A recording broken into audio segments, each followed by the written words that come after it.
Oh Lord my God, when I in awesome wonder consider all the worlds thy hands have made.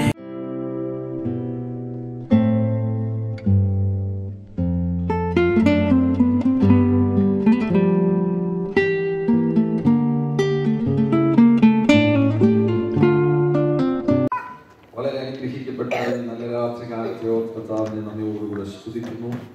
വന്നുകൂടിയിരിക്കുന്ന ബഹുമാനരായുള്ള നിങ്ങൾ എല്ലാവർക്കും യേശുക്രിസ്തുവിന്റെ നിസ്തുലനാമത്തിലുള്ള സ്നേഹവന്ദനങ്ങളെ അറിയിക്കുന്നു. നടന്നുകൊണ്ടിരിക്കുന്ന ഈ ഉപവാസ പ്രാർത്ഥനയുടെ 5ാമത്തെ ദിവസങ്ങളോടുകൂടി ആയിരിക്കുവാൻ കർത്താവിനാൽ ലഭ്യമായ അവസരം ഒരു വലിയ പദവിയായി ഞാൻ കരുതുന്നു. കഴിഞ്ഞ ചില ദിവസങ്ങൾ, കഴിഞ്ഞ 3 ദിവസം ഞാൻ ദുബായിൽ ശുശ്രൂഷിക്കുവാനിടയായി. ചില വർഷങ്ങൾക്ക് ശേഷമാണ് എമിറേറ്റ്സ് ചർച്ചിൽ കടന്നു വന്ന് ശുശ്രൂഷിക്കുന്നത്. 2006 എമിറേറ്റ്സ് ചർച്ചിൽ വന്ന് ശുശ്രൂഷിക്കുവാനും ഇവിടെ അബുദാബിയിലും ദുബൈയിലും വന്ന് ശുശ്രൂഷിക്കുവാൻ കർത്താവ് അവസരങ്ങൾ നൽകി. അതിനുശേഷം എമിറേറ്റ്സ് ചർച്ചിൽ ഇത് അതിനുശേഷം ആദ്യമായി കടന്നു വരുവാനും ശുശ്രൂഷിക്കുവാനും അവസരം ലഭിച്ചിരിക്കുന്നത്. സാധാരണമാകുന്ന ഒരു ദൈവപ്രവൃത്തി നിങ്ങളുടെ നടുവിൽ നടന്നുകൊണ്ടിരിക്കുന്നതിന് ഓർത്ത് ഞാൻ ദൈവത്തെ സ്തുതിക്കുന്നു. രണ്ടിടങ്ങളിലും വർദ്ധിച്ച നിലവാരത്തിൽ ദൈവമക്കളെ കാണുവാൻ, എണ്ണത്തിൽ വർധനവ് കാണുവാൻ ഭാഗ്യം നൽകി. മാത്രവുമല്ല, ആത്മസാന്നിധ്യം ഉയർന്ന അളവിൽ നിങ്ങൾ അനുഭവിച്ചു കൊണ്ടിരിക്കുകയാണ്. ഈ ദിവസങ്ങൾ, സമാപന ദിവസങ്ങൾ, ഇവിടെ ഉപവാസ പ്രാർത്ഥനയുടെ സമാപന ദിവസങ്ങളിൽ വളരെ വലിയൊരു ദൈവ മഹത്വം നമ്മുടെ നടുവിൽ ഇറങ്ങുവാൻ വേണ്ടി നിങ്ങളെല്ലാവരും പ്രാർത്ഥനയോടുകൂടെ സഹകരിക്കണമെന്ന് ഓർപ്പിക്കുന്നു. നിങ്ങളിൽ പലരും ഉപവാസത്തിലാകുന്നു എന്ന് ഞാൻ മനസ്സിലാക്കുന്നു. ഞാൻ നിങ്ങളെ അഭിനന്ദിക്കുന്നു.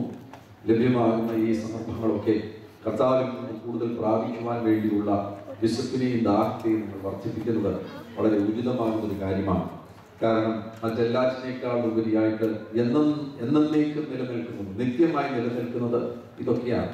ആത്മീകമാകുന്ന നേട്ടങ്ങളാണ് നിത്യമായി നിലനിൽക്കുന്നത്. ബാക്കിയുള്ളതെല്ലാം താൽക്കാലികമാകുന്നു എന്ന് കണ്ട് നാളെ അപ്രത്യക്ഷമാകുന്നതാണ്. ആ നിത്യമായി നിലനിൽക്കുന്നതിന് വേണ്ടി നിക്ഷേപിക്കുവാൻ നിങ്ങൾ മനഃപൂർവ്വമായി ഈ ദിവസങ്ങൾ കണ്ടെത്തുകയും ഈ രാത്രികാലങ്ങളിൽ കടന്നു വന്ന് കർത്താവിനെ ആത്മാവിലും സത്യത്തിലും ആരാധിക്കുവാനും വചനം സ്വീകരിക്കുവാനും നിങ്ങൾ തയ്യാറാകുന്നതിൽ പ്രത്യേകമായി ഞാൻ നിങ്ങളെ അഭിനന്ദിക്കുന്നു. ഈ സമാപന ദിവസങ്ങളിൽ പ്രത്യേകിച്ച് ദൈവത്തിൻ്റെ ആ സാന്നിധ്യത്തിൽ നാം ദൈവവചനം ശുശ്രൂഷിക്കുമ്പോൾ ഹൃദയത്തിൽ ബോധ്യം ലഭിച്ചിരിക്കുന്നത് പരിശുദ്ധാത്മാവിനെ കുറിച്ചുള്ള ചില ചിന്തകൾ നിങ്ങളോട് പങ്കുവയ്ക്കുവാൻ വേണ്ടിയാണ്. പ്രത്യേകിച്ചും ആ ഒരു ചിന്തകളും ആ ഒരു ശുശ്രൂഷയുടെ ഭാഗവും ദൈവം എന്നെ ഏൽപ്പിച്ചിരിക്കുന്ന ഒരു ദൗത്യമാണ്. അത് സ്വീകരിക്കുവാൻ വേണ്ടിയുള്ള ഒരു മനസ്സും നിങ്ങൾ കാണിക്കണം. ആത്മാവിൻ്റെ ഒരു സ്പർശനവും അഭിഷേകത്തിൻ്റെ ഒരു സ്പർശനവും കർത്താവ് നമ്മുടെ മേൽ അയക്കുവാൻ ആഗ്രഹിക്കുകയാണ്. നമ്മുടെ ആത്മ മനുഷ്യനെ കർത്താവ് ശക്തീകരിക്കുവാൻ ആഗ്രഹിക്കുന്നു. പരിശുദ്ധാത്മാവിനാൽ മാത്രമേ അത് സാധ്യമാകുകയുള്ളൂ. സ്വീകരിക്കുവാൻ വേണ്ടിയുള്ള ഒരു മനസ്സ് നിങ്ങളുടെ ഭാഗത്തു നിന്ന് ഉണ്ടാകണമെന്ന് ഓർപ്പിക്കുന്നു. ഇത് എന്നെ ഏൽപ്പിച്ചിരിക്കുന്ന ദൗത്യങ്ങളുടെ പ്രാരംഭ ദിവസമാകുന്നതിനാൽ ഒരു 2 മിനിറ്റെങ്കിലും കണ്ണുകൾ വെച്ച് നമുക്കൊന്ന് പ്രാർത്ഥിക്കാം. ശുശ്രൂഷകളെ കർത്താവിന്റെ കരങ്ങളിൽ സമർപ്പിച്ചുകൊണ്ട് ദയവായിട്ട് നമുക്ക് എല്ലാവർക്കും ചേർന്ന് പ്രാർത്ഥിക്കാം. Hallelujah, praise the Lord. കർത്താവിനെ സ്തുതിക്കുവാൻ ബോധ്യം ലഭിക്കുന്നവർ വാതുറന്നാൽ പ്രസംഗി കർത്താവിനെ സ്തുതിക്കുവാൻ തയ്യാറാക്കുക. അന്യഭാഷകളിൽ സംസാരിക്കുവാൻ പ്രേരണ ലഭിക്കുന്നവർ ദിവസം അന്യഭാഷയിൽ സംസാരിക്കുക.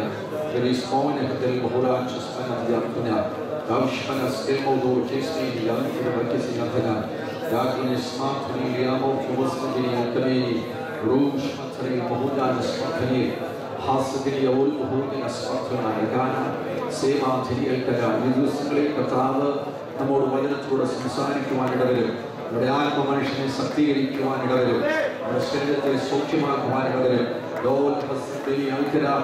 അതിജീവിക്കുവാൻ കഴിയാത്ത ചില സംഘർഷങ്ങളെ നിങ്ങൾ നേരിടുന്നുണ്ടെങ്കിൽ ആ സംഘർഷങ്ങളെ തകർക്കുവാൻ വേണ്ടി കർത്താവിന്റെ കരം നിങ്ങളുടെ മേൽ വരും. ആകെല്ലാം ആകുലതയിലോ ഭയത്തിലോ കുടുങ്ങി കിടക്കുന്ന ആരെങ്കിലും ഉണ്ടെങ്കിൽ അതിൽ നിന്ന് കർത്താവ് നിങ്ങളെ പുറത്തു കൊണ്ടുവരും. കർത്താവിനെ സ്തുതിച്ചു കരങ്ങളിക്കുവാൻ ബോധ്യം ലഭിക്കുന്ന കരങ്ങളിൽ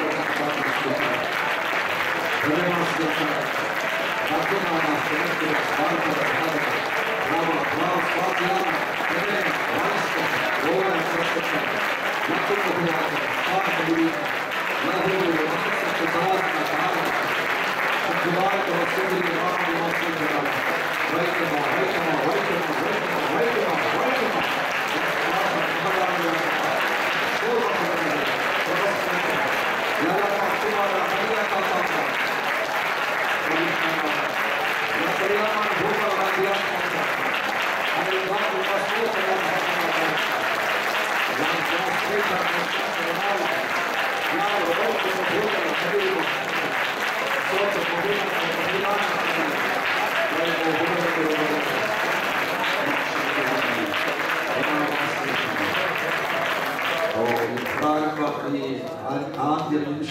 കർത്താവിന്റെ കരം സ്പഷ്ടമായിട്ട് വെളിപ്പെടുന്നുണ്ട്. ഈ ചെവി അടഞ്ഞ് കേൾക്കുവാൻ വയ്യാത്തതിൽ ചെവി അടഞ്ഞ ചില ദിവസങ്ങളായിരിക്കുന്നവരാണ് ചെവി അടഞ്ഞിരിക്കുന്നത്. കരം ഉയർത്തിക്കാണെങ്കിൽ ചെവി അടഞ്ഞിരിക്കുന്നത് അനുഭവം. ഇപ്പോൾ തന്നെ കർത്താവിന്റെ കരം സൗഖ്യമായി വെളിപ്പെടുന്നുണ്ട്. നമ്മുടെ ശരീരത്തിലെ രോഗബാധകളെ തകർക്കുവാൻ തക്കവണ്ണം കർത്താവിന്റെ കരം നിങ്ങൾക്ക് വെളിപ്പെടുന്നുണ്ട്. ഗർഭാശയവുമായി ബന്ധപ്പെട്ട് ബുദ്ധിമുട്ട് അനുഭവിക്കുന്ന, ഗർഭാശയ സംബന്ധമാകുന്ന ബുദ്ധിമുട്ട് അനുഭവിക്കുന്ന ആ ഒരു മേഖലയെ കർത്താവിനെ കാണിക്കുന്നു. ഗർഭാശയ സംബന്ധമായിട്ട് ബുദ്ധിമുട്ട് അനുഭവിക്കുന്നതാരാണ്? സഹോദരിമാരുടെയും ഗർഭാശയ സംബന്ധമായിട്ടുള്ള ബുദ്ധിമുട്ട്. ആ ബുദ്ധിമുട്ടുകൾ ഉള്ളവരുണ്ടെങ്കിൽ ലജ്ജിച്ചിരിക്കരുത്. ഞാൻ പലപ്പോഴും ഇങ്ങനെയുള്ള കാര്യങ്ങൾ പറയുമ്പോൾ അതിനുശേഷം അവസാനം വന്നിട്ട് ആ സമയത്ത് അവർക്ക് കൈകൊടുക്കുവാനോ പ്രാർത്ഥിക്കാൻ ആവശ്യപ്പെടുവാനോ ധൈര്യപ്പെടുകയില്ല. അവസാനം വന്നിട്ട് എന്നോട് ആവശ്യപ്പെടും, പറഞ്ഞപ്പോൾ എനിക്ക് ലജ്ജയായിരുന്നു എന്ന് പറയാറുണ്ട്. അങ്ങനെ ഉണ്ടാകുവാൻ ഇടവരുന്നത്. നിങ്ങളെ കുറിച്ചാണ് ദൈവത്തിന്റെ ആത്മാവ് പറയുന്നതെങ്കിൽ ചാടി കരം ഉയർത്തിയേക്കണം. ആ സമയത്ത് തന്നെ കർത്താവിന്റെ സ്പർശനം ഉണ്ടാകുവാൻ ഇടവരും.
തെസ്സലോനിക്കർക്ക് എഴുതിയ 1-ാമത്തെ ലേഖനം 5-ാമത്തെ അധ്യായം അതിന്റെ 19-ാമത്തെ വാക്യത്തിലേക്ക് നിങ്ങളുടെ ശ്രദ്ധ തിരിക്കുക. അവിടെ ഒന്നും ചെറിയ തലക്കെട്ട് നമ്മൾ സ്വീകരിക്കുന്നു. ആ തലക്കെട്ടുമായി ബന്ധപ്പെട്ട് പല കാര്യങ്ങളിലൂടെ നാം ഈ ദിവസങ്ങളിൽ കടന്നു പോകുവാൻ ഇടവരും. 5-ാം അധ്യായം 19-ാമത്തെ വാക്യത്തിൽ പൗലോസ് കൊടുക്കുന്ന ഒരു മുന്നറിയിപ്പാണ്. അവരോട് പറയുന്നു, തെസ്സലോനിക്ക വിശ്വാസികളോട് പറയുന്നു, ആത്മാവിനെ കെടുത്തരുത്. Quench not the spirit of God. ആത്മാവിനെ കെടുത്തരുത്. പരിശുദ്ധാത്മാവ് നിങ്ങളുടെ മേൽ വന്നപ്പോൾ തെസ്സലോനിക്കയിലെ വിശ്വാസികളോട് അപ്പോസ്തലനാകുന്ന പൗലോസ് പറയുകയാണ്, പരിശുദ്ധാത്മാവ് നിങ്ങളുടെ മേൽ വന്നപ്പോൾ ഒരു സാധാരണ നിലയിലല്ല പരിശുദ്ധാത്മാവ് നിങ്ങളുടെ മേൽ വന്നത്. അഗ്നിമയമാകുന്ന ഒരു അനുഭവത്തോടു കൂടിയാണ് പരിശുദ്ധാത്മാവ് നിങ്ങളുടെ മേൽ വന്നത്. അതിനാൽ ആ കത്തിയ തീ അതൊരു ആത്മാവിന്റെ തീയാണ്, അതൊരു സ്വർഗീയ തീയാണ്. അത് കണ്ണുകൊണ്ട് കാണുവാൻ കഴിയുന്നൊരു തീയല്ല, ഉള്ളിൽ ആത്മാവിൽ കത്തുന്നൊരു തീയാണ്. അതിനെ കെടുത്തരുത്, ആത്മാവിനെ കെടുത്തരുത് എന്ന് പൗലോസ് തെസ്സലോനിക്ക വിശ്വാസികളോട് ഇടപെടുകയാണ്. ഈ ലേഖനത്തിന്റെ ആമുഖ ഭാഗങ്ങളിലൊക്കെ അതിലൂടെ അല്പസമയം കടന്നുപോയാണ് നമ്മൾ ഈ തലക്കെട്ടിലേക്ക് മടങ്ങി വരുവാൻ പോകുന്നത്. ഈ ലേഖനത്തിന്റെ പ്രത്യേകത എന്ന് പറയുന്നത് പൗലോസ് ഏകദേശം 13 ലേഖനങ്ങൾ എഴുതിയിട്ടുണ്ട്. 13 എബ്രായ ലേഖനം കൂടെ ചേർക്കുകയാണെങ്കിൽ 14 ലേഖനങ്ങൾ എഴുതിയിട്ടുണ്ട്. അങ്ങനെ 14 ലേഖനങ്ങൾ എഴുതിയതിൽ പ്രഥമ ലേഖനമാണ് ഫസ്റ്റ് തെസ്സലോനിയൻസ് എന്ന് പറയുന്നത്. തെസ്സലോനിക്കർക്ക് എഴുതിയ 1-ാമത്തെ ലേഖനമാണ് തന്റെ ആദ്യത്തെ ലേഖനം. അതിന്റെ പശ്ചാത്തലം എന്ന് പറയുന്നത് അപ്പോസ്തലപ്രവൃത്തി 16-ാമത്തെ അധ്യായത്തിൽ നമുക്ക് കാണുവാൻ കഴിയുന്നുണ്ട്. 16-ാമത്തെ അധ്യായത്തിൽ ആദ്യമായിട്ട് 16-ാമത്തെ അധ്യായത്തിൽ പൗലോസിന് വേണ്ടി ഒരു പുതിയ വാതിൽ തുറക്കപ്പെടുകയാണ്.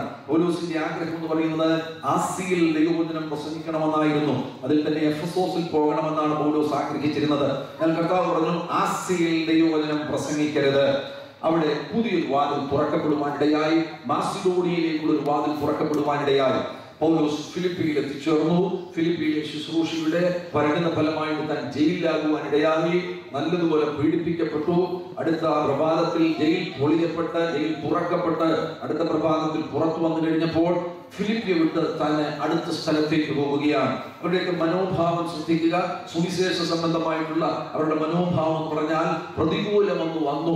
ആ പ്രതികൂലം വന്നതിനെ ചൊല്ലി പരാതി പറഞ്ഞ് കുത്തിയിരിക്കുകയല്ല. എന്റെ ജീവിതത്തിൽ ഇങ്ങനെ വന്നുവല്ലോ, ഞാൻ എന്ത് തെറ്റ് ചെയ്തിട്ടാണ് ഇതെല്ലാം സംഭവിച്ചത്, ഇങ്ങനെയുള്ള കാര്യങ്ങളൊന്നുമില്ല. അവരെ സംബന്ധിച്ചിടത്തോളം പുറകിലുള്ളതിനെ, പഴയതിനെയും പിന്നിലുള്ളതിനെയും അതിനെ തള്ളിക്കളഞ്ഞതിന് ശേഷമായി ദൗത്യങ്ങളുടെ അടുത്ത സ്റ്റെപ്പുകൾ വയ്ക്കുകയാണ്. ഒന്നിനും അവരെ തടയുവാൻ കഴിയുകയില്ല. പറയുക, ഒന്നിനും അവരെ തടയുവാൻ കഴിയുകയില്ല. അടുത്തതിലേക്ക് അവർ മുന്നേറുകയാണ്. ഫിലിപ്പിയിലെ പീഡനം കഴിഞ്ഞപ്പോൾ അടുത്തയിടത്തേക്ക് തെസ്സലോനിക്കയിലേക്ക് പോവുകയാണ്. യാത്ര ചെയ്ത് തെസ്സലോനിക്കയിൽ വരികയാണ്. തെസ്സലോനിക്കയിൽ സംഭവിച്ചത് എന്താണ് എന്ന് ആ 17-ാമത്തെ അധ്യായത്തിലെ ആരംഭവാക്യങ്ങളിൽ നമുക്ക് കാണുവാൻ കഴിയുന്നുണ്ട്. 3 ആഴ്ച 21 ദിവസമെങ്കിലും 21 ദിവസത്തോളം ആദ്യത്തെ 3 ആഴ്ച 3 ശബത്തുകളില് സിനഗോഗിൽ പ്രസംഗിക്കുവാൻ ഇടയായി. അതിനുശേഷം സിനഗോഗുകാർ യഹൂദന്മാര് പൗലോസിനെ തള്ളിപ്പറഞ്ഞതിനാൽ അവിടെ നിന്നും പുറത്തു വന്നിട്ട് മറ്റിടങ്ങളിൽ പ്രസംഗിച്ച് കാണും. എവിടെയെങ്കിലും പ്രസംഗിക്കുവാൻ അവസരം ലഭിച്ചു കാണും. എത്ര നാൾ അവിടെ നിന്ന് കാണും അറിയില്ല. ചിലപ്പോൾ 5-6 മാസം ഇവിടെ നിന്ന് കാണും. ദീർഘമായിട്ട് നിന്നതായിട്ട് നമുക്ക് പറയുവാൻ കഴിയുന്നില്ല. എന്നാൽ 21 ദിവസം മാത്രമേ അവിടെ നിന്നു എന്ന് അങ്ങനെയുള്ളൊരു നിഗമനത്തിൽ നമുക്ക് എത്തിച്ചേരുവാൻ കഴിയത്തില്ല. അതിലധികം ദിവസം അവിടെ നിന്നിട്ടുണ്ട്.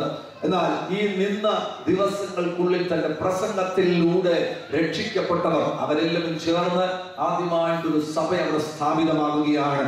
ആ സഭ ഒരു ശൈശവ സഭയാണ്, ഒരു ഇൻഫന്റ് ചേർച്ചാണ്. ആ ചർച്ചിനെ സംബന്ധിച്ചിടത്തോളം ആദ്യമായിട്ട് ജാതികളുടെ ഇടയിൽ നിന്ന് വിഗ്രഹങ്ങളെ ഉപേക്ഷിച്ച് അവർ ക്രിസ്തുവിനായി ക്രിസ്തുവിനെ കുറിച്ചുള്ള സത്യങ്ങൾ പൗലോസിൽ നിന്ന് കേട്ട് അതനുസരിച്ച് അവർ കർത്താവിനെ ആത്മാവിലും സത്യത്തിലും ആരാധിക്കുവാൻ അങ്ങനെ ഒരു കൂട്ടമായിട്ട് അവർ തീരുകയാണ്. അവരെ അവിടെ ആ നിലയിൽ സ്ഥിരപ്പെടുത്തുന്നതിന്റെ ഇടയിൽ പീഡനം ഇവർക്കെതിരെ കടന്നു വന്നു. ഇവർ കടന്നു ചെന്ന ഇടങ്ങളിലെല്ലാം പീഡനം കടന്നു വന്നിട്ടുണ്ട്. ഇവിടെയും തെസ്സലോനിക്കയിലും പീഡനം കടന്നു വരുവാനിടയായി. ആ പീഡനം വന്നു കഴിഞ്ഞപ്പോൾ അവരവിടെ വിട്ട് ബെയോറയിലേക്ക് പോയി. 17-ാമത്തെ അധ്യായത്തിൽ അടുത്ത ഇടമാകുന്ന ബെയോറയിൽ പോകുവാനിടയായി. ബെയോറയിൽ പ്രസംഗിച്ചു കഴിഞ്ഞപ്പോൾ അവർ തെസ്സലോനിക്കയിൽ പീഡിപ്പിച്ചവർ തന്നെ അവർ ഇവിടെ ബെയോറയിൽ വന്നിട്ട് പൗലോസിനെ ബെയോറയിൽ പീഡിപ്പിച്ചു കഴിഞ്ഞപ്പോൾ അവരവിടുന്ന് അഥേനയ്ക്ക് പോകുവാനിടയായി. ഗ്രീസിലെ ഏഥൻസിലേക്ക് പോകുവാനിടയായി.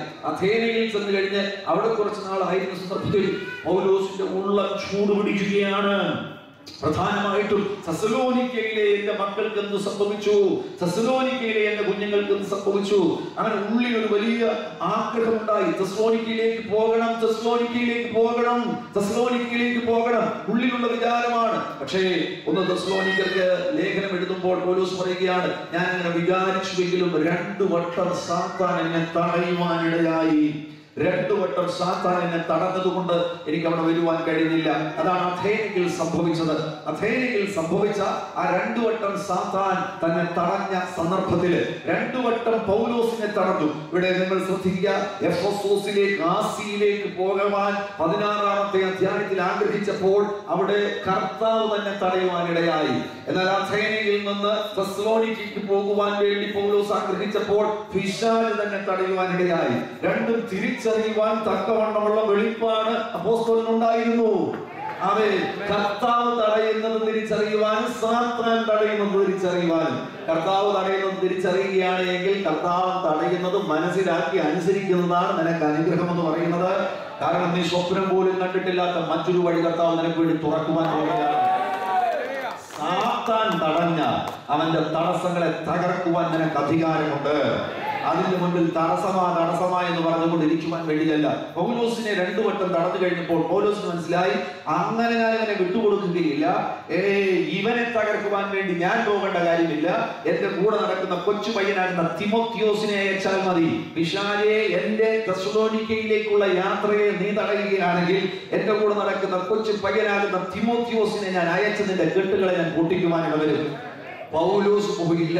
2 വട്ടം പിശാച് തടഞ്ഞപ്പോൾ പൗലോസ് പോകാതെ പൗലോസ് തിമോത്തിയോസിനെ അയക്കുവാനിടയായി. അതും ഒരു ഗുണമായി തീർന്നു. കാരണം ഒരു പുതിയ തലമുറ എഴുന്നേറ്റ് വരികയാണ്. അഭിഷേകമുള്ള ഒരു പുത്തൻ തലമുറ എഴുന്നേറ്റ് വരണം. നിങ്ങളിവിടെ ഉപവസിച്ച് പ്രാർത്ഥിക്കുകയാണല്ലോ. ഈ ഉപവാസ പ്രാർത്ഥനയുടെ നടുവിൽ ചില പുതിയ വ്യക്തികൾ അഭിഷേകത്തോടുകൂടി എഴുന്നേറ്റ് വരേണ്ടത് ആവശ്യമാണ്. പിശാചിന്റെ കെട്ടുകളെ പൊട്ടിക്കുവാൻ, തടസ്സങ്ങളെ തകർക്കുവാൻ, മുന്നേറ്റങ്ങൾ സ്വീകരിക്കുവാൻ, പുരോഗതികൾ സ്വീകരിക്കുവാൻ പ്രാർത്ഥിയുള്ള ഒരു പുതിയ തലമുറ എഴുന്നേറ്റ് വരണം. തിമോത്തിയോസ് പോയിട്ട് തെസ്സലോനിക്കയിലായിരുന്നു. തെസ്സലോനിക്കയിൽ നിന്ന് മടങ്ങി വന്നപ്പോഴേക്കും പൗലോസ് അഥേനയിൽ നിന്ന് കൊരിന്തിലെത്തിയിരുന്നു. കൊരിന്തിൽ വന്നിട്ട് പൗലോസിനോട് പറഞ്ഞു, അവരെല്ലാം സുഖമായിരിക്കുന്നു, മാത്രമല്ല അവരെല്ലാം സ്ഥിരപ്പെട്ടിരിക്കുകയാണ്, നിന്നെ കുറിച്ചുള്ള ഓർമ്മ അവരുടെ ഹൃദയത്തിലുണ്ട്, അവർ സ്നേഹം പുറപ്പെടുവിക്കുന്നവരാണ്, അവർ നിലനിൽക്കുകയാണ് എന്നൊക്കെ പറഞ്ഞു കഴിഞ്ഞപ്പോൾ അവരുടെ ചോദ്യങ്ങൾ സംശയങ്ങളൊക്കെ എഴുതിക്കൊണ്ടുവന്നിരുന്നു. ആ ചോദ്യങ്ങളും സംശയങ്ങളും ഒക്കെ പൗലോസിന്റെ പക്കൽ ഏൽപ്പിച്ചപ്പോൾ ആ സമയത്ത് അവരോടുള്ള സ്നേഹത്തിൽ നിന്ന് എഴുതിയ കത്താണ് ഫസ്റ്റ് തെസ്സലോനിയൻസ് എന്ന് പറയുന്നത്. തന്റെ ഈ കത്ത് 2014 അബൂദബിയിലും സംസാരിക്കുമെന്നൊന്നും അദ്ദേഹത്തിന് അറിയത്തില്ലായിരുന്നു. അതിന്റെ മേൽ പരിശുദ്ധാത്മാവിന്റെ ശ്വാസം തരുമെന്ന് തനിക്കറിയില്ലായിരുന്നു. ദൈവത്തിന്റെ ആത്മാവ് കൊടുത്ത ബോധ്യം അനുസരിച്ച് ഒരു കാര്യം ചെയ്തു കഴിഞ്ഞപ്പോൾ കർത്താവ് അതിന്റെ മേൽ ഒരു അനുഗ്രഹത്തെ അയച്ചു. രാത്രിയിലും അതിവിടെ പ്രഘോഷിക്കപ്പെടുകയാണ്. മാത്രമല്ല, ചെറിയ തുടക്കങ്ങളെ നിസ്സാരമായി തള്ളിക്കളയരുത്. ഈ തെസ്സലോനിക്കർക്ക് ഒരു ലേഖനം എഴുതുമ്പോൾ 2 പേപ്പറിനകത്ത് എഴുതുന്ന ചെറിയൊരു കത്താണ്. ഈ കത്തെഴുതുമ്പോൾ അതിനെ നിസ്സാരമായി തള്ളിക്കളയരുത്. പൗലോസേ, നീ ഇപ്പോൾ എഴുതാൻ തുടങ്ങുകയാണ്, 1 തെസ്സലോനിക്കയിൽ എഴുതുവാൻ തുടങ്ങുകയാണ്. ഇത് നീ അനുസരിക്കുകയാണെങ്കിൽ അതിന്റെ പിന്നാലെ വരുവാൻ പോകുന്നു അടുത്ത 13 കത്തുകൾ കൂടെ, അല്ലെങ്കിൽ അടുത്ത 12 കത്തുകൾ കൂടെ അതിന്റെ പിന്നാലെ വരികയാണ്. അഥവാ ചെറിയ തുടക്കങ്ങൾ, ആത്മമണ്ഡലത്തിലെ ചെറിയ തുടക്കങ്ങൾ, ആ ചെറിയ തുടക്കങ്ങളെ നിസ്സാരമായിട്ട് കാണരുത്. ഒരു ചെറിയ സ്തോത്രമായിരിക്കാം ഈ രാത്രിയിൽ പറയുന്നത്, നിസ്സാരമായി കാണരുത്. പറഞ്ഞു തുടങ്ങുമ്പോൾ അതിന്റെ പിന്നാലെ അതിന്റെ വർദ്ധിച്ച അളവിലുള്ള ദൈവിക നന്മകൾ പുറപ്പെട്ടു വരുവാനിടവരും. വിശ്വസിക്കുന്നവരുടെ പ്രതികരിക്കുവാൻ ചെറിയ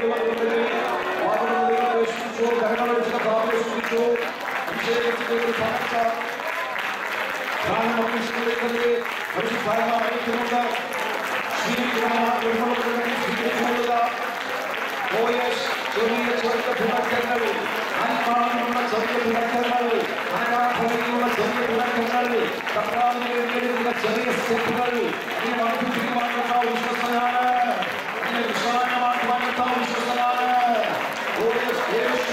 അധികാരമുള്ള നാട്ടിൽ നിങ്ങൾ അങ്ങനെയുള്ള ചെറിയ തുടക്കങ്ങൾ ആ തുടക്കങ്ങളുടെ അടുത്ത നിലവാരങ്ങളിൽ വെളിപ്പെട്ടു വരട്ടെ, വെളിപ്പെട്ടു വരട്ടെ. ചെറിയ ചെറിയ തുടക്കങ്ങൾ, പൗലോസിന്റെ ആ ചെറിയ തുടക്കത്തെ കർത്താവ് വർദ്ധിപ്പിക്കുവാനിടയായി. ആ പ്രഥമ കത്ത്, ആ പുതിയ സഭയ്ക്ക് എഴുതുന്ന ആ കത്തിനകത്ത് ഇറങ്ങിയിരിക്കുന്ന ചെറിയ ക്രമങ്ങൾ നിങ്ങൾ ശ്രദ്ധിക്കേണ്ടത് ആവശ്യമാണ്. അതിന്റെ ആദ്യ ഭാഗം എന്ന് പറയുന്നത് പൗലോസിന് അവരെ കുറിച്ചുള്ള കൺസേൺ ആണ്, അവരെ കുറിച്ചുള്ള ആ ഭാരമാണ് താൻ ആദ്യത്തെ ഭാഗങ്ങളിൽ രേഖപ്പെടുത്തുന്നത്. അവരോട് പ്രത്യേകിച്ച് പറയുന്നുണ്ട്, ഞാൻ നിങ്ങളുടെ അരികിൽ വന്നപ്പോൾ ജ്ഞാനത്തിന്റെ വശീകരണ വാക്കുകൾ കൊണ്ടൊന്നുമല്ല ഞാൻ നിങ്ങളുടെ അരികിൽ വന്നത്, ഞങ്ങളുടെ വചനം വെറും ജ്ഞാനമായിട്ട് മാത്രമല്ല വന്നത്, ആത്മാവിലും ശക്തിയിലുമാണ് വചനം നിങ്ങളുടെ അരികിൽ വരുവാനിടയായത്. ആ ശക്തിയിലും ആത്മാവിലും വചനം വന്നതുകൊണ്ടാണ് വിഗ്രഹങ്ങളെ വിട്ട് നിങ്ങൾ ജീവനുള്ള ദൈവത്തിലേക്ക് തിരിഞ്ഞു വന്നത്. അത്ഭുതകരമായിരിക്കുന്നു. തെസ്സലോനിക്ക യൂറോപ്പിൽ നിന്ന് പോയി കഴിഞ്ഞാൽ വിഗ്രഹങ്ങളൊന്നും കാണുവാൻ കഴിയുന്നില്ല. പക്ഷെ അന്ന് വിഗ്രഹങ്ങൾ ഉണ്ടായിരുന്നു. വിഗ്രഹങ്ങൾ കൊണ്ട് പൂരിതമായിരുന്നു യൂറോപ്പ് മുഴുവൻ. ആ യൂറോപ്പിലെ വിഗ്രഹങ്ങളെ മുഴുവൻ തകർത്തത്, ഇല്ലാതെയാക്കിയത്, ശൂന്യമാക്കിയത്, തുടച്ചു മാറ്റിയത് ഈ വചന സത്യങ്ങളാണ്. അതാണ് ദൈവവചനത്തിന്റെ ശക്തി എന്ന് പറയുന്നത്. ആ ദൈവവചനത്തിന്റെ ശക്തി മറ്റിടങ്ങളിലും വ്യാപരിക്കുകയാണെങ്കിൽ അത് തന്നെ ലോകത്തിന്റെ വിവിധയിടങ്ങളിൽ ആവർത്തിക്കുവാൻ ഇടവരും. ഇന്ന് അവര് പിന്മാറിപ്പോയെങ്കിൽ പോലും നമുക്കറിയാവുന്ന കഴിഞ്ഞ കാലഘട്ടങ്ങളിൽ അവരുടെ ഇടയിൽ ഉണ്ടായിരിക്കുന്ന, അവരുടെ ഇടയിൽ പരന്നിരിക്കുന്ന, അവരുടെ ഇടയിൽ സംഭവിച്ചിരിക്കുന്ന മാറ്റങ്ങൾക്ക്, സുവിശേഷപൂരിതമായിട്ട് അവരിൽ സംഭവിച്ചിരിക്കുന്ന ആ മാറ്റങ്ങൾക്ക് കാരണമായി തീർന്നത് ബൈബിളാണ്. ആ ബൈബിൾ വചനങ്ങളുടെ മുൻപിലാണ് നീ ഇന്ന് രാത്രിയിലായിരിക്കുന്നത്. ഏതെങ്കിലും മാറ്റം നീ പ്രതീക്ഷിക്കുന്നുണ്ടെങ്കിൽ നിനക്ക് മാറ്റം നൽകി തരുവാൻ പ്രാപ്തിയുള്ളതാണ് ഈ ബൈബിൾ വചനം എന്ന് പറയുന്നത്. നിന്റെ ഉള്ളിൽ ഏതെങ്കിലും വിഗ്രഹങ്ങൾ ഉണ്ടെങ്കിൽ അതിനെ ഉടച്ച് പൊടിച്ച് തൂത്തുവാരി പുറത്തു കളഞ്ഞിട്ട് ക്രിസ്തു ആ ഇടത്ത് വരുവാൻ ഇടവരും. ഈ വചനം നീ സ്വീകരിച്ചാൽ മതി. ക്രിസ്തുവിനാൽ നീ പൂരിതനാകുവാൻ ഇടവരും. സുവിശേഷത്താൽ നീ പൂരിതനാകുവാൻ ഇടവരും. അവരോട് പറയുകയാണ്, അങ്ങനെ ഞങ്ങൾ നിങ്ങളുടെ അരികിലായിരുന്നപ്പോൾ, അതിന്റെ 2-ാം അധ്യായം 7-ാം വാക്യത്തിൽ പറയുന്നുണ്ട്, ഞങ്ങൾ നിങ്ങളോടുള്ള ബന്ധത്തിൽ അമ്മയെ പോലെയായിരുന്നു. അവരെ പരിപാലിക്കുന്ന, അവരെ ഓമനിക്കുന്ന, അവരെ ബലപ്പെടുത്തുന്ന ഒരു മാതാവിനെ പോലെയായിരുന്ന അപ്പോസ്തലനാകുന്ന പൗലോസ് അവരുടെ ഇടയിലായിരുന്നപ്പോൾ. 2-ാമത്തെ അധ്യായത്തിൽ 11-ാമത്തെ വാക്യത്തില് പൗലോസ് അതിന്റെ മറുവശം പറയുകയാണ്, നിങ്ങളെ ഓമനിക്കുന്ന, പരിപാലിക്കുന്ന ഒരു അമ്മയെ പോലെ മാത്രമായിരുന്നില്ല, ഞങ്ങൾ നിങ്ങളുടെ അരികിൽ ഒരു അപ്പനെ പോലെയും ആയിരുന്നു. ശാസിക്കുന്ന, തെറ്റ് തിരുത്തുന്ന, നിയോഗങ്ങൾ പ്രാപിച്ച് നിങ്ങൾക്ക് നൽകി തരുന്ന ഒരു അപ്പനെ പോലെയായിരുന്നു ഞങ്ങൾ നിങ്ങളുടെ നടുവിലായിരുന്നത്. അമ്മയെ പോലെ, അപ്പനെ പോലെ ആ നിലയിലാണ് ഈ ചെറിയ ഒരു സമയത്തിന്റെ ഉള്ളിൽ തെസ്സലോനിക്കയിലെ വിശ്വാസികളെ പരിശുദ്ധാത്മാവിൽ പൗലോസ് നയിക്കുവാനിടയായത്, മുന്നോട്ട് കൊണ്ടുപോകുവാനിടയായത്. ആ പൗലോസിന്റെ ആ ഭാരങ്ങൾ, കൺസേണുകൾ ആ പ്രാരംഭ ഭാഗങ്ങളിൽ നമുക്ക് കാണുവാൻ കഴിയുന്നുണ്ട്. ആ കൺസേണുകൾ മാത്രമല്ല, അതിന്റെ 2-ാം ഭാഗത്തേക്ക് വരുമ്പോൾ നിങ്ങൾക്ക് 4-ാമത്തെ അധ്യായത്തിൽ കാണുവാൻ കഴിയുന്നുണ്ട്. കൺസേണിൽ നിന്ന് അദ്ദേഹം ചില ഇൻസ്ട്രക്ഷൻസിലേക്ക് പോകുകയാണ്, ചില നിർദ്ദേശങ്ങൾ അവർക്ക് കൊടുക്കുകയാണ്. അവർക്ക് കൊടുക്കുന്ന നിർദ്ദേശങ്ങളിൽ പ്രഥമമായിട്ട് അവർക്ക് കൊടുക്കുന്ന നിർദ്ദേശങ്ങൾ, ആ നിർദ്ദേശങ്ങളിൽ ഒരു നിർദ്ദേശം എന്ന് പറയുന്നത് അവരുടെ ചോദ്യത്തിന് ഒരു മറുപടിയാണ്. തെസ്സലോനിക്കയിലെ വിശ്വാസികൾക്ക് എല്ലാ കാര്യങ്ങളെ കുറിച്ച് നന്നായിട്ട് അറിയിച്ചില്ലല്ലോ. അതിനാൽ അവർക്ക് ഒരു വലിയ സംശയം ഉണ്ടായിരുന്നു. കർത്താവിന്റെ മടങ്ങി വരവ് വേഗത്തിൽ സംഭവിക്കുമെന്നാണ് അവർ വിശ്വസിച്ചിരുന്നത്. എന്നാൽ പൗലോസ് പോയതിനു ശേഷം അവരുടെ ഇടയിൽ ചിലർ മരിച്ചു പോകുവാനിടയായി. അപ്പോൾ അവരുടെ കാര്യം എന്തായി തീരും? വിശ്വസിച്ച ചിലർ മരിച്ചു പോകുവാനിടയായി. ആ മരിച്ചവരുടെ കാര്യം എന്തായി തീരുമെന്നുള്ളൊരു ചോദ്യം തിമോത്തിയോസ് കൊണ്ടുവന്നായിരുന്നു. ആ ചോദ്യത്തിനുള്ള മറുപടിയും ഈ നിർദ്ദേശങ്ങളിൽ അടങ്ങിയിട്ടുണ്ട്. ആ ചോദ്യത്തിനുള്ള മറുപടിയാണ് 5-ാമത്തെ അധ്യായത്തില് അതിന്റെ 16-ാമത്തെ വാക്യത്തിലൊക്കെ നമുക്ക് കാണുവാൻ കഴിയുന്ന, കർത്താവ് താൻ ഗംഭീരനാദത്തോടും പ്രധാന ദൂതന്റെ ശബ്ദത്തോടും ദൈവത്തിന്റെ കാഹളത്തോടും കൂടെ സ്വർഗ്ഗത്തിൽ നിന്ന് ഇറങ്ങി വരികയും ക്രിസ്തുവിൽ മരിച്ചവർ മുമ്പേ ഉയർത്തെഴുന്നേൽക്കുകയും ചെയ്യും. തെസ്സലോനിക്കയിലെ വിശ്വാസികളെ, നിങ്ങളുടെ കൂടെ വിശ്വസിച്ച ആരെങ്കിലും ഈ ലോകത്തിൽ നിന്ന് മാറ്റപ്പെട്ടു പോയിട്ടുണ്ടെങ്കിൽ അതിനെക്കുറിച്ച് ഓർത്ത് നിങ്ങൾ ദുഃഖിക്കേണ്ട കാര്യമില്ല. കർത്താവ് മടങ്ങി വരുമ്പോൾ അവർ ഉയർത്തെഴുന്നേൽക്കുവാൻ പോകുകയാണ്. ആ ഭാഗങ്ങൾ, ആ നിർദ്ദേശങ്ങൾ അടങ്ങിയിരിക്കുന്നു. എന്നാൽ പ്രധാനപ്പെട്ട ഇന്നും നമുക്ക് പ്രസക്തമാകുന്ന ഒരു നിർദ്ദേശം എന്ന് പറയുന്നത് 4-ാമത്തെ അധ്യായത്തിന്റെ ആരംഭ ഭാഗങ്ങളിൽ കാണുവാൻ കഴിയുന്ന, അതിന്റെ 3-ാമത്തെ വാക്യത്തിൽ കാണുവാൻ കഴിയുന്ന ഒരു നിർദ്ദേശമാണ്. പൗലോസ് അവരോട് പറയുകയാണ്, നിങ്ങൾക്കറിയാമോ, ഞാൻ നിങ്ങളോട് ഒരു പ്രധാനപ്പെട്ട നിർദ്ദേശം പറയുവാൻ ആഗ്രഹിക്കുകയാണ്, ഒരു ഇൻസ്ട്രക്ഷൻ തരുവാൻ ആഗ്രഹിക്കുകയാണ്. ദൈവത്തിന്റെ ഇഷ്ടമോ നിങ്ങളുടെ ശുദ്ധീകരണം തന്നെ. കർത്താവിന് ചില ഇഷ്ടങ്ങളുണ്ട്. നിങ്ങളുമായുള്ള ബന്ധത്തിൽ കർത്താവിന്റെ ഇഷ്ടമോ നിങ്ങളുടെ ശുദ്ധീകരണം തന്നെ. എന്താണ് ഇവരോട് പ്രത്യേകമായിട്ട് പറയുന്നത്? അവരുടെ പഴയകാല ജീവിത രീതി എന്ന് പറയുന്നത് മലിനതകളുമായിട്ട് വലിയ സംബന്ധമുള്ളവരായിരുന്നു.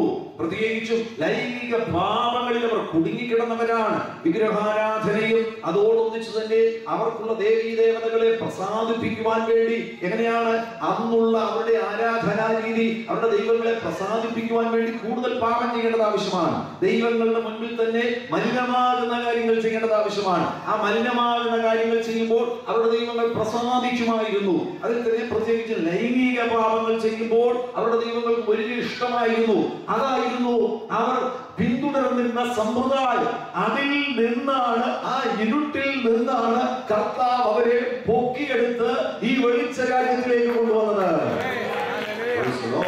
ഇതെല്ലാം പറഞ്ഞു കൊടുത്തിട്ടുണ്ട്. എങ്കിലും പൗലോസ് ദൂരെ ഇരുന്ന് കഴിഞ്ഞപ്പോൾ പൗലോസിന്റെ ഹൃദയത്തിൽ അവരുടെ പഴയ കാര്യങ്ങളെ കുറിച്ച് അറിയാവുന്നതുകൊണ്ട് അവരോട് പ്രത്യേകമായിട്ട് പറയുകയാണ്, വീണ്ടും ആ മലിനതകളിലേക്ക് മടങ്ങി പോകരുതേ, ആ അശുദ്ധിയിലേക്ക് മടങ്ങി പോകരുതേ. ദൈവത്തിന്റെ ഇഷ്ടമെന്ന് നിങ്ങൾ തിരിച്ചറിയേണ്ടത് ആവശ്യമാണ്. ദൈവത്തിന്റെ ഇഷ്ടം എന്തെന്ന് നിങ്ങൾക്കറിയാമോ? അവന്റെ ഇഷ്ടമെന്ന് പറയുന്നത് നിങ്ങളുടെ ശുദ്ധീകരണം തന്നെ. നിങ്ങൾ ശുദ്ധീകരിക്കപ്പെട്ടവനാകുന്നു, നിങ്ങൾ സാങ്ക്ടിഫൈഡ് ആണ്, നിങ്ങൾ ഓൾറെഡി സാങ്ക്ടിഫൈഡ് ആണ്, നിങ്ങൾ വിശുദ്ധീകരിക്കപ്പെട്ടവരാണ്. ആ വിശുദ്ധിയെ കുറിച്ചുള്ള റെവലേഷനിൽ, ആ നോളജിൽ നിങ്ങൾ വളരുന്ന സന്ദർഭത്തിൽ നിങ്ങളുടെ പ്രായോഗിക ജീവിതത്തിൽ ആ വിശുദ്ധി വെളിപ്പെട്ടു മാനിഫെസ്റ്റ് ചെയ്യുവാൻ പോകുകയാണ്. നിങ്ങളുടെ നടപ്പിൽ ആ വിശുദ്ധി വെളിപ്പെട്ടു വരുവാൻ പോകുകയാണ്. മാനിഫെസ്റ്റ് എന്ന വാക്കിന് മലയാളത്തിൽ കൃത്യമായ ഒരു പദമില്ല. വെളിപ്പാട് എന്ന് പറയുന്ന റെവലേഷൻ എന്ന വാക്കിന്റെ അതിന്റെ ട്രാൻസ്ലേഷൻ ആണ്. എങ്കിൽ പോലും നമുക്ക് സൗകര്യാർത്ഥം വെളിപ്പാട് എന്ന വാക്ക് മാനിഫെസ്റ്റേഷനും വേണമെങ്കിൽ ഉപയോഗിക്കാം, പ്രകാശീകരണം എന്ന് വേണമെങ്കിൽ പറയാം. പക്ഷേ അത് ഉപയോഗിക്കുന്നോ അവരുടെ നടപ്പിൽ വിശുദ്ധി വെളിപ്പെട്ടു വരേണ്ടത് ആവശ്യമാണ്. അവരുടെ നോട്ടത്തിൽ വിശുദ്ധി വെളിപ്പെട്ടു വരേണ്ടത് ആവശ്യമാണ്. അവരുടെ സംസാരത്തിൽ വിശുദ്ധി വെളിപ്പെട്ടു വരേണ്ടത് ആവശ്യമാണ്. അവർ വിശുദ്ധരാകുന്നു, അവരെ കർത്താവ് വിശുദ്ധീകരിച്ചിരിക്കുകയാണ്. ആ വിശുദ്ധീകരിക്കപ്പെട്ടിരിക്കുന്ന വിശുദ്ധരാകുന്നവർ അവരുടെ വ്യക്തിപരമാകുന്ന പ്രായോഗിക ജീവിതത്തിൽ വിശുദ്ധിയെ വെളിപ്പെടുത്തേണ്ടത് ആവശ്യമാണ്. ഇത് പ്രായോഗികമാക്കി അബൂദബിയിലുള്ളവർ വ്യക്തിപരമായി നിങ്ങളോട് തന്നെ ചോദിക്കുക. നിങ്ങൾക്കത് നിങ്ങളുടെ വ്യക്തിപരമാകുന്ന ജീവിതത്തിൽ നിങ്ങൾ ഇവിടെ ഇരിക്കുന്നവർ, യേശുവിനെ രക്ഷകനെ കർത്താവുമായി സ്വീകരിച്ചവർ, നിങ്ങൾ വിശുദ്ധരാകുന്നു. നിങ്ങളെ എങ്ങനെയാണ് സംബോധന ചെയ്യുന്നത്? കർത്താവ് നിങ്ങളെ എങ്ങനെയാണ് സംബോധന ചെയ്യുന്നത്? നിങ്ങളെ സംബോധന ചെയ്യുന്നത് വിശുദ്ധന്മാരെ, അബൂദബിയിലെ എമിറേറ്റ്സ് ചർച്ചിലുള്ള വിശുദ്ധന്മാരെ എന്നാണ് സംബോധന ചെയ്യുന്നത്. ആ വിശുദ്ധി നിങ്ങളുടെ ദിനംതോറുമുള്ള പ്രായോഗിക ജീവിതത്തിൽ വെളിപ്പെടുത്തുവാൻ കഴിയുന്നുണ്ടോ? നിങ്ങളുടെ സംസാരത്തിൽ അത് വെളിപ്പെടുത്തുവാൻ കഴിയുന്നുണ്ടോ? നിങ്ങളുടെ നോട്ടത്തിൽ നിങ്ങൾക്കത് വെളിപ്പെടുത്തുവാൻ കഴിയുന്നുണ്ടോ? നിങ്ങളുടെ ഹൃദയ ചിന്തകളിൽ, നിങ്ങളുടെ ചിന്താ രീതികളിൽ, ഹൃദയത്തിൽ ഉയരുന്ന ആഗ്രഹങ്ങളിൽ നിങ്ങൾക്കത് വെളിപ്പെടുത്തുവാൻ കഴിയുന്നുണ്ടോ? ഇല്ലെങ്കിൽ ഈ രാത്രി കർത്താവിൽ നിന്ന് കൃപ നിങ്ങൾ സ്വീകരിക്കണം. ആ ഭാഗങ്ങൾ മനസ്സിലാക്കിയതിനു ശേഷം അവിടെയുള്ള തെറ്റുകളെ തിരുത്തുവാൻ വേണ്ടി ലജ്ജിക്കേണ്ട കാര്യമില്ല. കർത്താവിന്റെ സന്നിധിയിൽ വന്ന് അത് കർത്താവിനോട് സംസാരിക്കുമ്പോൾ, ആശയവിനിമയം നടത്തുമ്പോൾ നല്ലവനാകുന്ന കർത്താവ് ആ മേഖലയിൽ നമുക്ക് ബലം പകർന്നു തരും. ജയത്തിനുള്ള ബലം പകർന്നു തരുന്നവനാണ് കർത്താവ്. വിശ്വസിക്കുന്ന കരകളടിച്ച് കർത്താവിനോട് വിജയത്തിന് വേണ്ടിയുള്ള ജയം കർത്താവ് പകർന്നു തരുന്നവനാണ്.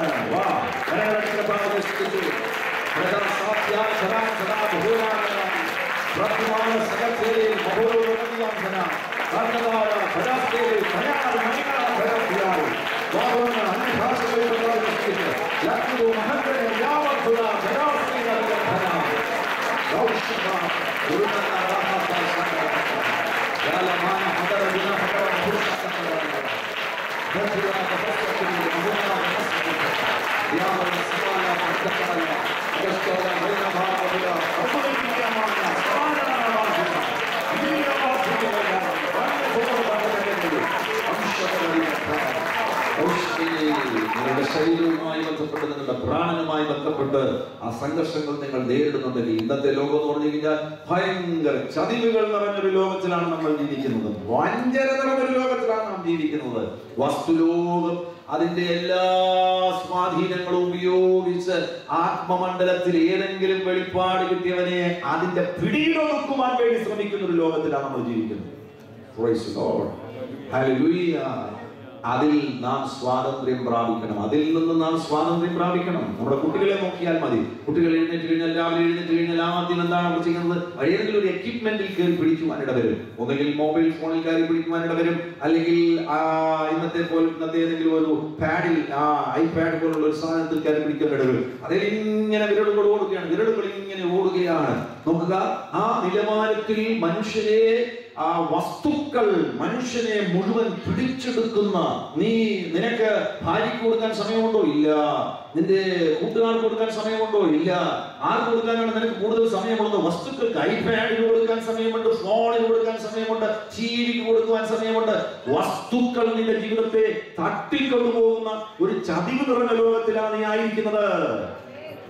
ഈ അപകടത്തിന്റെ നടുവിലാണ് പുതിയ തലമുറയ്ക്ക് കർത്താവിന് കൊടുക്കാൻ സമയമില്ല. രാവിലെ എഴുന്നേറ്റ് കഴിഞ്ഞാൽ പ്രാർത്ഥിക്കാൻ സമയമില്ല, ബൈബിൾ വായിക്കാൻ സമയമില്ല. വസ്തുക്കൾ നിന്റെ ജീവിതത്തെ തട്ടിക്കൊണ്ടു പോകുകയാണ്. ഇതിനകം പൊളിഞ്ഞിരിക്കുന്ന അപകടങ്ങളുണ്ട്. ആ അപകടങ്ങളിലാണ് പോണോഗ്രാഫി വരുന്നത്, അത് വരുന്നത്, ഇത് വരുന്നത്, ചവറ്, ആ മലിനതകൾ ജീവിതത്തെ അടിമത്വത്തിലേക്ക് കൊണ്ടുപോകുന്ന ബന്ധനങ്ങൾ അതിന്റെ പിന്നിൽ ഒളിഞ്ഞിരിക്കുകയാണ്. അഭിഷേകമുള്ള നീ അതിനുവേണ്ടിയുള്ള വ്യക്തി അല്ല. പിടിച്ചു നിർത്തേണ്ടതിനെ പിടി അവിടെ നിൽക്കടാ എന്ന് പറയാൻ അധികാരമാണ് പരിശുദ്ധാത്മാവ് നിന്റെ ആദരത്തിൽ നൽകിയിരിക്കുന്നത്. ഒരൊറ്റ വസ്തുവിനെ ഞാൻ അടിമയാകത്തില്ല. ലോകത്തിലെ ഒരു ചരക്കിനും അടിമയാകുവാൻ എന്നെ കിട്ടത്തില്ല. എന്റെ വ്യക്തിപരമാകുന്ന ജീവിതത്തിൽ വചനത്തിൽ പറഞ്ഞ വിശുദ്ധിയെ വെളിപ്പെടുത്തുവാൻ എനിക്ക് കഴിയുമെന്ന് പറയുവാൻ തന്റെ പരിശുദ്ധാത്മാവ് നിനക്ക് നൽകുവാൻ ആഗ്രഹിക്കുകയാണ്. ഏതെങ്കിലും മേഖലയിൽ അടിമത്വം സൃഷ്ടിക്കുന്ന ഏതെങ്കിലും ചരക്കുണ്ടെങ്കിൽ, ഏതെങ്കിലും ദുരാത്മ സ്വാധീനങ്ങളുണ്ടെങ്കിൽ ഈ രാത്രി അതിന്റെ കെട്ട് പൊട്ടുവാൻ ഇടവരട്ടെ. പൊട്ടിക്കുവാൻ വേണ്ടി പരിശുദ്ധാത്മാവിന്റെ ആത്മാവിന്റെ ശക്തി വെളിപ്പെടുവാൻ ഇടവരട്ടെ. നോട്ടങ്ങളെ ശുദ്ധീകരിക്കുന്ന, ആക്ഷേപങ്ങളെ ശുദ്ധീകരിക്കുന്ന, നടപ്പിനെ ശുദ്ധീകരിക്കുന്ന, വികാരങ്ങളെ ശുദ്ധീകരിക്കുന്ന, നിന്റെ രീതികളെ ശുദ്ധീകരിക്കുന്ന, നിന്റെ ബന്ധങ്ങളെ ശുദ്ധീകരിക്കുന്ന വിശുദ്ധികളെ അഭിഷേകം പരിശുദ്ധാത്മാവിന്റെ അയക്കുവാൻ ആഗ്രഹിക്കുകയാണ്. ഈ ഭാഗങ്ങൾ ഞാൻ വീണ്ടും വിശദീകരിക്കുന്നതായിരിക്കും. ഈ നിലയിലുള്ള ഇൻസ്ട്രക്ഷൻസ് കൊടുത്തതിന് ശേഷമാണ് മൂന്നാമത്തെ ഈ ലേഖനത്തിലെ കണ്ടന്റ് ആണ് പറയുന്നത്. വാണിംഗ്സ്, ചില മുന്നറിയിപ്പുകൾ കൊടുക്കുകയാണ്. ആ മുന്നറിയിപ്പുകൾ 5-ാമത്തെ അധ്യായത്തിൽ ഒരുപാട് മുന്നറിയിപ്പുകൾ നമുക്ക് കാണുവാൻ കഴിയുന്നുണ്ട്. അതിന്റെ 12-ാമത്തെ വാക്യം മുതൽ പല മുന്നറിയിപ്പുകൾ കൊടുക്കുന്നുണ്ട്. എന്നാൽ ഏറ്റവും പ്രധാനപ്പെട്ട ഒരു മുന്നറിയിപ്പായിട്ടാണ് ഞാൻ ഇവിടെ 19-ാമത്തെ വാക്യം വായിച്ചത്. പൗലോസ് അവരോട് പറയുകയാണ്, ഞാൻ ഒരുപാട് നിർദ്ദേശങ്ങളൊക്കെ തന്നു, പക്ഷേ ഞാൻ ഒരു പ്രധാനപ്പെട്ട മുന്നറിയിപ്പ് തരാൻ ആഗ്രഹിക്കുകയാണ്. ആത്മാവിനെ കെടുത്തരുത്. നിങ്ങളുടെ മേൽ പരിശുദ്ധാത്മാവ് വന്നിട്ടുണ്ട്. എന്നാ പരിശുദ്ധാത്മാവ് വരുവാൻ നല്ല സാധ്യതയുള്ള ദിവസം എന്നറിയാമോ? രക്ഷിക്കപ്പെട്ട അന്നത്തെ ദിവസം തന്നെയാണ്.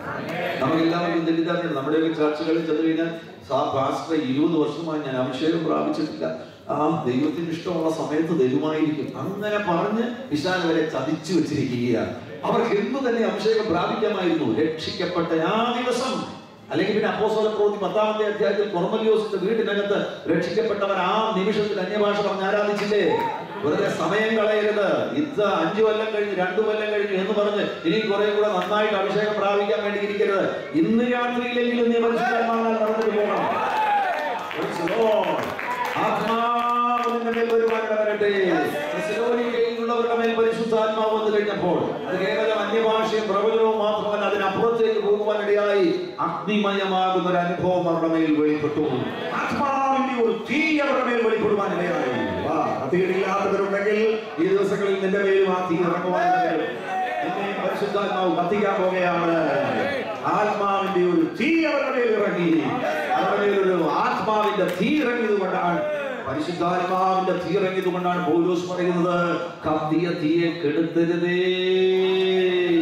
ഇവിടെയുള്ള പ്രിയപ്പെട്ടവരോട് ഞാൻ പറയുകയാണ്, അഭിഷേകത്തിന്റെ ഏതെങ്കിലും ഒരു അംശത്തിലൂടെ ഒരാത്മാവിന്റെ ചലനം നിന്നിൽ ഉണ്ടായിട്ടുണ്ടെങ്കിൽ അതിനെ കുറയ്ക്കുവാൻ വേണ്ടിയല്ല കർത്താവ് തന്നെ വിളിച്ചിരിക്കുന്നത്, അതിനെ വർദ്ധിപ്പിക്കുവാൻ വേണ്ടിയാണ്. ഇന്നലകളിൽ ഉള്ളതിനേക്കാൾ നിന്റെ മേൽ ആ അനുഗ്രഹങ്ങൾ വർദ്ധിക്കട്ടെ, ആ അഭിഷേകം വർദ്ധിക്കട്ടെ, ആ അന്യഭാഷ വർദ്ധിക്കട്ടെ, വർദ്ധിക്കട്ടെ, കൃപ വർദ്ധിക്കട്ടെ. അത് വർദ്ധിക്കുവാൻ വേണ്ടിയാണ് പരിശുദ്ധാത്മാവ് നിങ്ങൾ ചില പ്രവർത്തികൾ ആരംഭിച്ചിരിക്കുന്നത്. അതിനെ കുറച്ചു കളയരുത്, അതിനെ കുറച്ചു കളയരുത്, അതിനെ കെടുത്തി കളയരുത്, അതിനെ നിസ്സാരമായി ഒഴിവാക്കരുത്, നീക്കിലാക്കി കളയരുത്.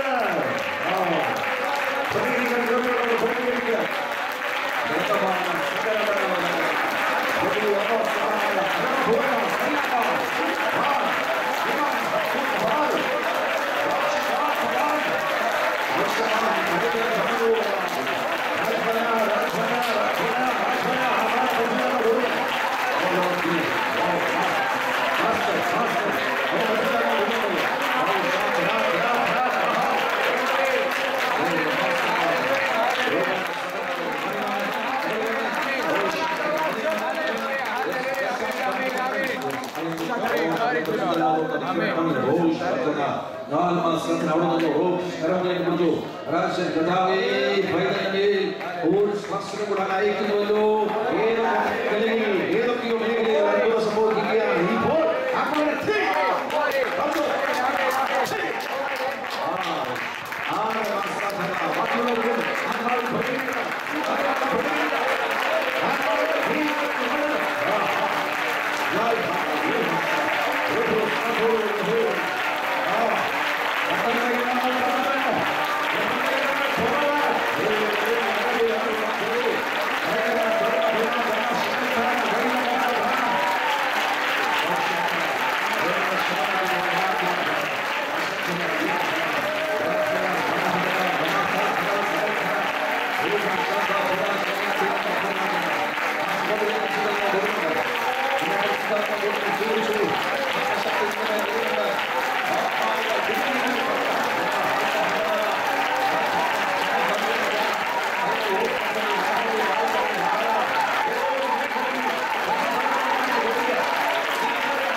അവരുടെ സ്നേഹത്തിൽ ഓരോരുത്തരും വസിക്കുക. സമയം നമുക്കറിയില്ല. ഞാൻ പ്രാർത്ഥിച്ച സമുദ്രം എന്തെങ്കിലും ഒരു നിമിഷം എഴുതുന്നു. ഒരു ഗ്ലോറിയുടെ സ്പർശനം തന്നെ ഉണ്ടാകട്ടെ. നിനക്ക് വ്യക്തിപരമായി തകർക്കുവാൻ കഴിയാത്ത ചില മതിലുകളെ കത്താറിയാതെ തകർക്കാൻ തോന്നിയാണ്.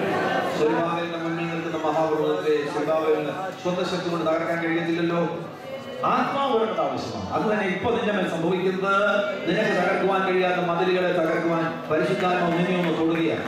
വ്യക്തിത്വത്തെ തൊടുന്ന തകർന്ന പാദം വരെ തൊടുമ്പോൾ ആ തകരാത്തത് തകരുമോ ഇപ്പോൾ?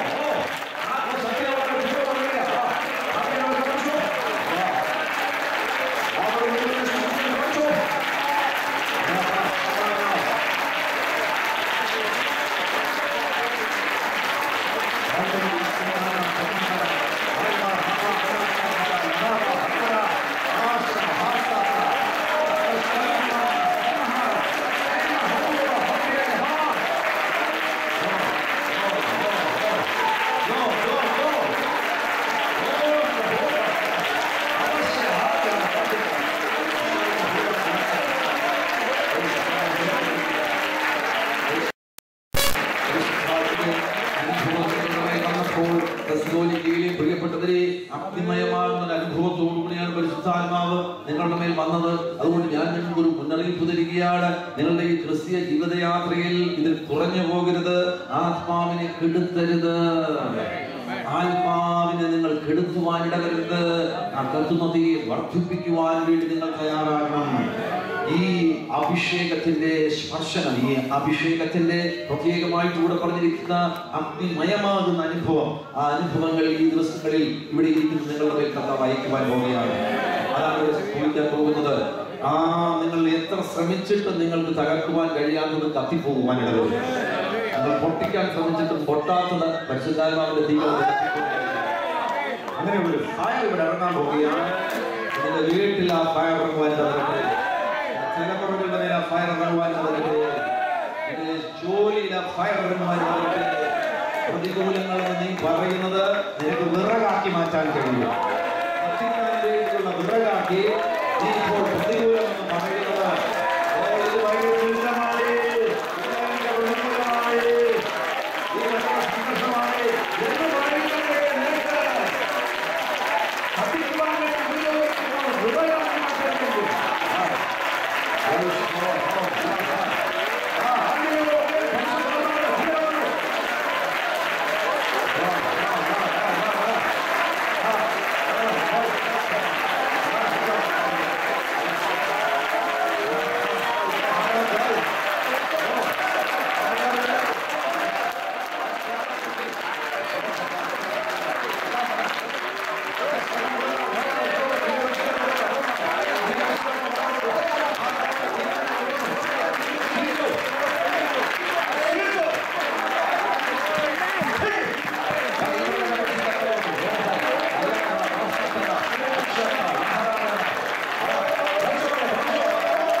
നിങ്ങളിൽ പലർക്കും പലതും നഷ്ടപ്പെട്ടു പോയിട്ടുണ്ട്. ആദ്യ ഗുണമേന്മകൾ പലതും നഷ്ടപ്പെട്ടു പോയിട്ടുണ്ട്.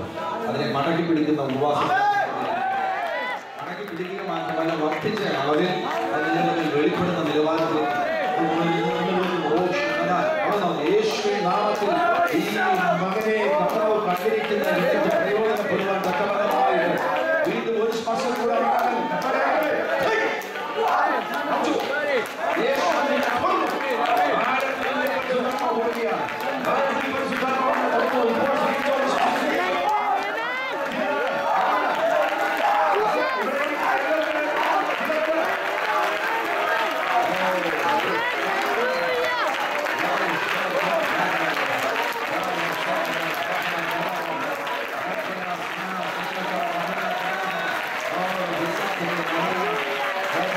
Thank you.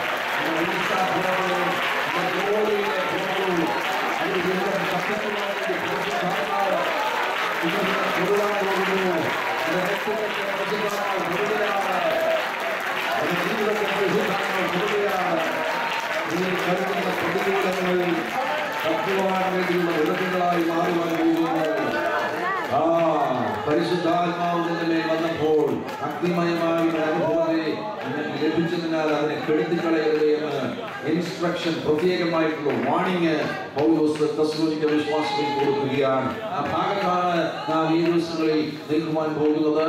ആ അഗ്നി നമ്മുടെ മേൽ കത്തുന്ന ഒരു അനുഭവത്തിലേക്ക് പരിശുദ്ധാത്മാവ് നമ്മളെ കൊണ്ടുവരുവാൻ പോവുകയാണ്. ഇതൊരു സമാന്തരമാണ്. ദൈവത്തിന്റെ വചനത്തിനകത്ത് ഇത്തരത്തിലുള്ള ഒത്തിരി സമാന്തരങ്ങൾ നമുക്ക് കാണാൻ കഴിയുന്നുണ്ട്. പ്രത്യേകിച്ച് പരിശുദ്ധാത്മാവിന്റെ പ്രവർത്തികളെ ഫയറിനോട് സമാന്തരപ്പെടുത്തി നമുക്ക് കാണുവാൻ കഴിയുന്നുണ്ട്.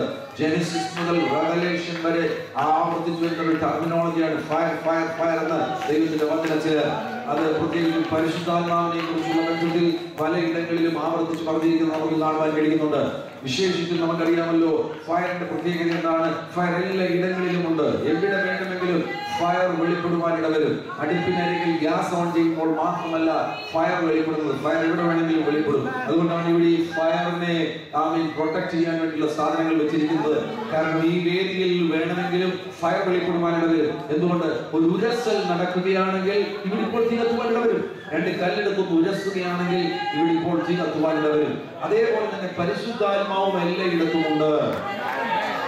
സഭയിൽ വരുമ്പോൾ മാത്രമല്ല പരിശുദ്ധാത്മാവിനെ വീട്ടിലായിരിക്കുമ്പോഴും നിങ്ങൾക്കൊന്ന് മുട്ടാൻ തുടങ്ങിയാൽ പരിശുദ്ധാത്മാവിനെ ഉരസാനിൽ തുടങ്ങുകയാണെങ്കിൽ നിങ്ങൾ പരിശുദ്ധാത്മാവിനെ അവിടെ അനുഭവിക്കുവാൻ കഴിയും. നിങ്ങളുടെ ഓഫീസിൽ അനുഭവിക്കാൻ കഴിയും. ഈ പോകുന്ന മാളിൽ അനുഭവിക്കാൻ കഴിയും.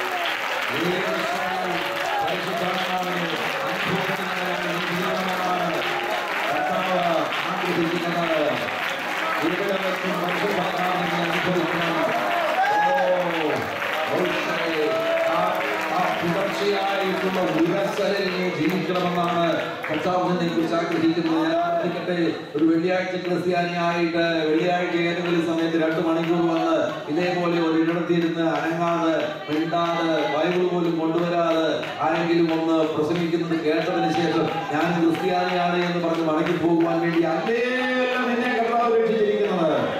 24 മണിക്കൂറും ആ കോണ്ടാക്റ്റിൽ, ആ ഉരസലിൽ ജീവിക്കാൻ വേണ്ടിയാണ് കർത്താവ് നിന്നെ കണ്ടിരിക്കുന്നത്. അവിടെ നിനക്ക് ഈ പ്രത്യേകമാകുന്ന ഇടം മാത്രമല്ല ആത്മാവുമായി കയറി ഉരസുവാൻ കഴിയുന്നത്. നിന്റെ ഓഫീസിൽ നിനക്ക് ആത്മാവുമായി കയറി ഉരസുവാൻ കഴിയും. നീ യാത്ര ചെയ്യുന്ന വാഹനത്തിൽ നിനക്ക് ആത്മാവുമായി കയറി ഉരസുവാൻ കഴിയും. നീ ആയിരിക്കുന്ന വീടിനകത്ത് ആത്മാവുമായി പരിശുദ്ധാത്മാവുമായി നിനക്ക് ഉരസുവാൻ കഴിയും. നല്ലവണ്ണം ആരെങ്കിലും കയറി ഉരസുകയാണെങ്കിൽ തീ കത്തുവാൻ വരും.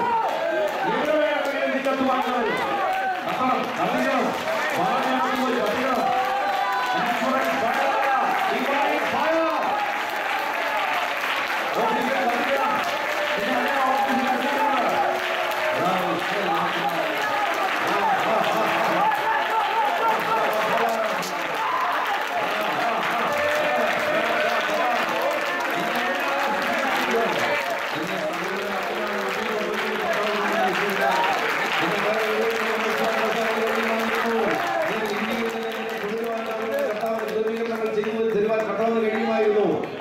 അബുദാബിയിൽ കൊണ്ടുവന്നിരിക്കുന്നതിന്റെ ഉദ്ദേശം പറയുന്നത് നിന്നെ കൊണ്ട് കർത്താവ് ഇവിടെ തീ കത്തിക്കുവാൻ വേണ്ടിയാണ്.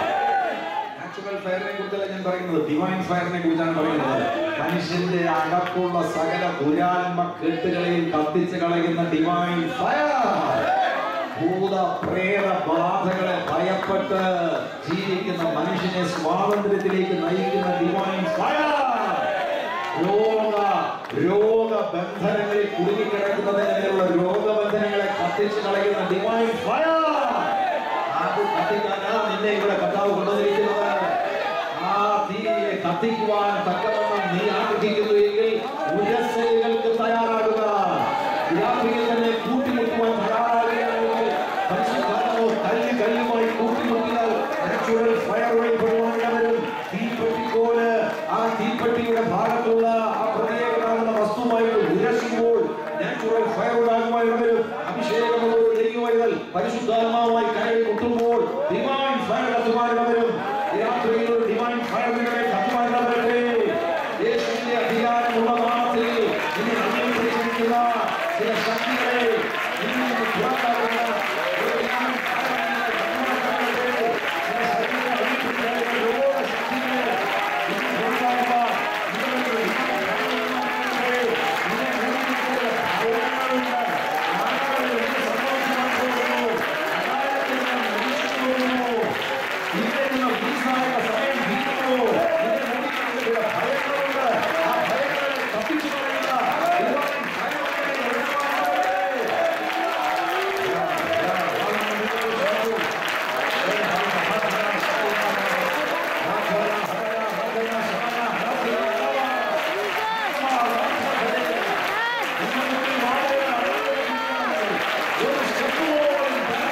ഇന്നത്തെ ഈ സമയം എനിക്ക് അവസാനിക്കുന്നതിനാൽ 10 മണിയോടുകൂടെ അടുക്കുന്നതിനാൽ 5-10 മിനിറ്റ് മാത്രമേ ശേഷിച്ചിട്ടുള്ളൂ. അതിനാൽ ഇന്നത്തെ സെഷൻ ഞാൻ ഇവിടെ ഇപ്പോൾ അവസാനിപ്പിക്കുകയാണ്. കാരണം ഒരു വലിയ അന്തരീക്ഷത്തിന്റെ നടുവിൽ വെളിപ്പെടുന്നുണ്ട്. നിങ്ങൾക്ക് വേണ്ടി പ്രാർത്ഥിക്കുന്നത് നിങ്ങൾക്ക് പലർക്കും ഉപകാരമാണ്. ഭാഗങ്ങൾ ഞാൻ അടുത്ത സെഷനുകളിൽ ഞാൻ ശുശ്രൂഷിക്കുന്നതായിരിക്കും. ദയവായിട്ട് എല്ലാവർക്കും മതാദിനങ്ങൾ എഴുന്നേറ്റ് നിൽക്കാം. അടുത്ത ഒരു 7 മിനിറ്റ് നമുക്ക് ശേഷിച്ചിട്ടുണ്ട്. 7 മിനിറ്റ് നമുക്ക് പ്രാർത്ഥിക്കാൻ പോവുകയാണ്. അനേകം തമ്മിൽ അതിശക്തമായിട്ട് ദൈവം